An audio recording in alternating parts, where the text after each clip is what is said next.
What's up everyone, this is Elijah from Financial Anatomy, coming at you with another video to help you take control of your financial destiny. We talk about apps that involve money on this channel, and we're going to be talking about the Cash App in this video.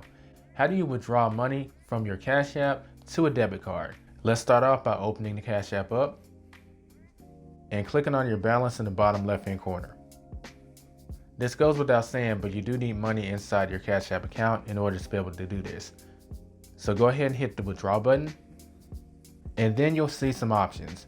In order to withdraw the money from your account and have it go to a debit card, you're going to have to choose the instant option. Before you do so, you want to confirm if this is the debit card you want it to go to. You can do this by clicking on where it says to. And in my case, I don't want it going to the default option. I want it going to the second debit card. So I'm going to select the second debit card. Click on done. And now I'm going to hit withdraw. And Cash App is letting me know that the money has been withdrawn.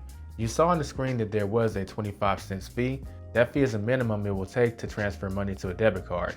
The amount you're charged for this will vary depending on how much money you're transferring to the debit card. The fee can range from 0.5% to 2.5% in terms of percentage when it comes to fees. Cash App will always show you on the screen exactly how much the fee will be before you hit transfer.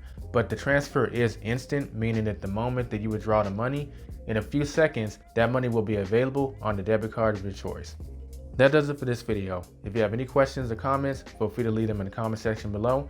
If you haven't signed up for Cash App and you have an interest in doing so, you can do so using the link in the description or in the pinned comment. Like the video if you found value in it, and don't forget to subscribe if you're new. I'll see you in the next one, and don't forget to get out there and take control of your financial destiny.